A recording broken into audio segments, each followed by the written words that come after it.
বজবজে ভগ্নদশায় পড়ে রয়েছে public library. Budge Budge public লাইব্রেরির ভগ্নদশা। সেই পাবলিক লাইব্রেরি সংস্কারের কাজে এগিয়ে এলেন ডায়মন্ড হারবারের সাংসদ অভিষেক বন্দ্যোপাধ্যায়। সাংসদের তরফ থেকে বরাদ্দ করা হয়েছে 15 লক্ষ টাকা। তা বিষয়টা আমি একদিন মাননীয় সাংসদ অভিষেক ব্যানার্জিকে জানাই। তারপরে আমি লিখিতভাবে চিঠি দিই, বজবজের এই ঐতিহ্যমণ্ডিত বজবজ পাবলিক লাইব্রেরি তার একটা সংস্কার করা দরকার, জানালে মানুষ কাছে এটা বিপজ্জনক হয়ে গেলে খুব মুশকিল হবে।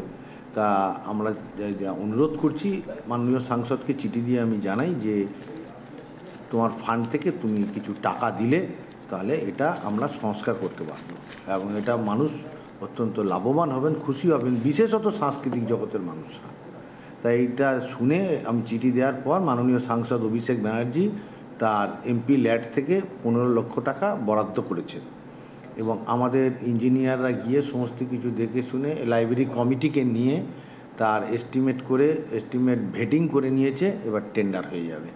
টেন্ডার হলে ওই কাজটা হবে এবং মানুষ এতে উপকৃত হবে এবং সাংস্কৃতিক জগতের মানুষজন এই খবরটা জেনে তারা অত্যন্ত খুশি হয়েছেন এবং মাননীয় সাংসদ অভিষেক ব্যানার্জিকে তারা আন্তরিকভাবে ধন্যবাদও জানিয়েছেন।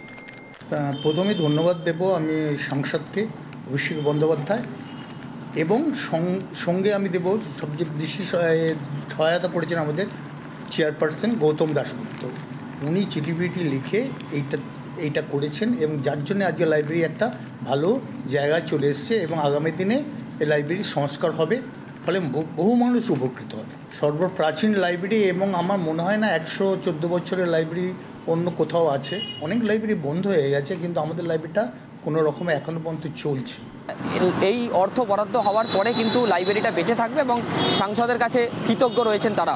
আমার শহর বজবজ থেকে ক্যামেরা ঋতিকার সাথে শুভ্রজিৎ চক্রবর্তী, কলকাতা টিভি।